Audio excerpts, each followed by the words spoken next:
السلام عليكم ورحمة الله. النهاردة هنعمل حلة محشي مشكل كوسة وبتنجان وفلفل رومي. هنعمله على السريع كده وهنعمل أحلى حلة محشي.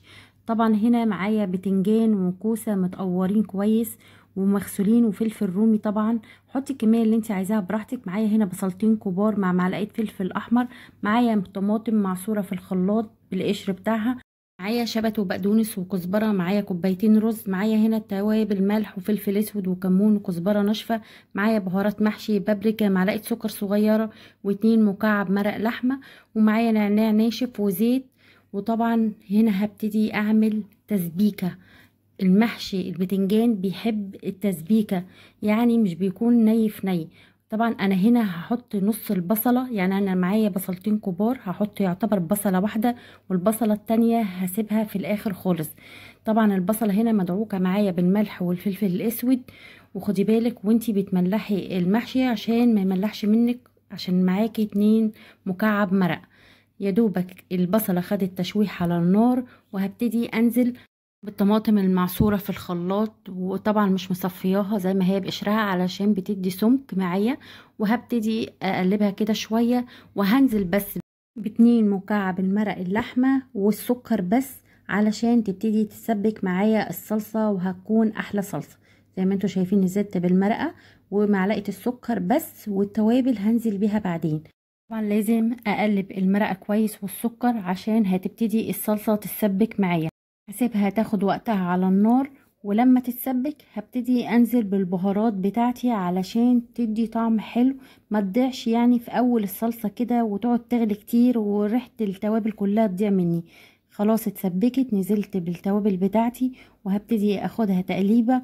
وبعد كده هبتدي انزل بالرز علشان ياخد من طعم الصلصة وكله يتشرب، وعشان الرزاية كمان ما تتكسرش مني. لما بيشرب كده من الصلصة الرزاية بتفضل زي ما هي سليمة، ما بتتكسرش. حتى لو بيتيها كمان في التلاجة بتفضل معاكي الرزاية زي ما هي سليمة. خلاص شربت من الصلصة كويس. سبتها حوالي تغلي دقيقتين كده على النار، وبعد كده طفيت البوتاجاز وهبتدي انزل بالخضرة عشان ما تتبلش معايا. لازم اطفي عليها النار. دلوقتي قلبت الخضرة شوية كده. هنزل بشوية النعناع الحلوين، بيدوله نفس حلو جدا، وبالذات كمان بيطعم لي الكوسة بيخليها حلوة قوي.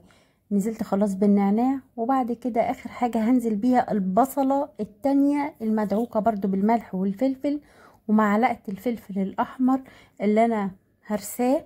وبيدي طعم حلو قوي برضو، بيودي المحشي في حتة تانية. انا مش مكترة قوي، عايزة تحطي وتخليه حامي معاكي براحتك، الاكل اذواق. انا لغايه كده خلاص المحشي معايا خلص، وهبتدي احشي المحشي المشكل بتاعي الكوسه والبتنجان والفلفل الرومي. انا بحط في الحله من تحت اللي هي الروس اللي انا بقطعها من البتنجان من فوق، بحطه في الحله من تحت بديل طماطم او بصله. هبتدي احشي البتنجان معايا، هبتدي ارص حله البتنجان. واهم حاجه ان انت هنا كمان تملحي الكوسه بالملاحه علشان تدي طعم حلو، ما تبقاش دلعه. اعمل حله بتنجان وفلفل وحله كوسه وفلفل كمان. هخلص المحشي بتاعي كله، وهبتدي كمان اسقي المحشي بتاعي ميه بملح بس وشويه زيت على الوش. زمان كانوا يحطوا مع شوية الزيت حبة من الدهن الضاني، بيدي طعم حلو قوي للمحشي ووديه في حتة تانية. بس انا بفضل لو مع المحشي الكرنب بيكون حلو قوي. الاكل اذواق يا جماعة، اللي عايز يحط حاجة يحطها، اللي عايز سمنة بلدي يحطها. زي ما انتوا شايفين المحشي معايا هنا، بص لونه احمر ازاي، ولونه هنا حلو جدا. انا مكتفيه بالطماطم كده تمام ومظبوطه معايا. اللي عايز يحط صلصه يحط، انا ما بفضلش الصلصه. انا بحب الطماطم اللي مضروبه في الخلاط الطبيعيه.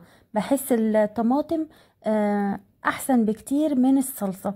الصلصه يعني بتديها مزازه شويه. وقلت الاكل اذواق، عايزه تحطي حطي براحتك. هعمل حله كوسه وفلفل، وهعمل حله بتنجان وفلفل، وهخلصه. وزي ما قلت لكم انا هسقيه ميه بس. زي ما انتوا شايفين انا كمان لما باجي احشي بسيب زي عقلة صباع فرق ما بين الحشو بتاع البتنجان او الكوسة او الفلفل، علشان هو لما بيستوي طبعا الرز بيستوي بينفش فبيعلى معايا، فلازم اسيب مسافة عقلة من الصباع. خلاص زي ما انتوا شايفين خلصت المحشي معايا، وهبتدي اسقيه ميه. طبعا ما بكترش الميه بتاعته، يا دوبك مش بيعدي كمان صباع المحشي.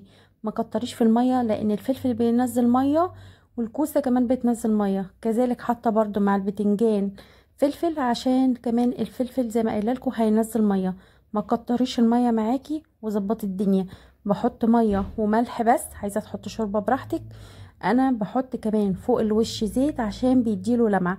حط حوالي معلقتين، لكن انتي لو عامله كميه حطي من 3 ل 4 معالق زيت، بيديله لمعه حلوه قوي. هبتدي احطه على النار. طبعا اول 10 دقايق بتكون النار عاليه عليه، واول ما يغلي ويبقبق معايا كده نبتدي نوطي عليه العين علشان يستوي على مهله، عشان الرزايه تكون من جوه مفلفله، وقلب المحشي كمان يستوي معايا. انا خلاص المحشي كمان استوى معايا. هبتدي اغرف اسرع حلة محشي اتعملت، بس التسبيكة هي بس ما بتاخدش وقت قوي بصراحة. وبرضو على حسب كمية المحشي او حلل المحشي اللي انت بتعمليها، كل واحد ليه كمية معينة من المحشي بيعملها. اهم حاجة تتبعي الطريقة ديت هتعجبك قوي. وطريقة كمان البصلاية اللي في الاخر دي اللي هي الني في ني، لان انتوا عارفين البتنجان بيحب التسبيكة. خلاص انا دلوقتي هغرف البتنجان والكوسة والفلفل، وهتاكلي احلى محشي. وهوريكي كمان ازاي الرزاية هنا طالعة مفلفلة معايا، والطماطم مظبوطة قوي وحلوة خالص. طريقة المحشي دي ممكن تعمليها في الكرنب وكمان في الورق العنب، عشان في ناس بيحبوا المسبك، لكن انا بحب المسبك بس في البتنجان. بقية المحشي بعمله ني في ني، حتى لو ممبار كمان انا بحبه ني في ني. عايزة اوريكم الرزاية برزتها حلوة جدا ومفلفل معايا، والمية ما كترتهاش زي ما قلتلك، وتوطي عليه علشان يستوي. وكمان الرزاية بتبقى كمان مستوية من جوه من قلب المحشية، واحلى محشي هتاكليه. يا ريت تدعموني وتعملوا لايك للفيديو، واللي اول مره يشوف القناه يدوس لايك وسبسكرايب وفعلوا الجرس، واستنوني في فيديوهات جديده. والسلام عليكم ورحمه الله وبركاته.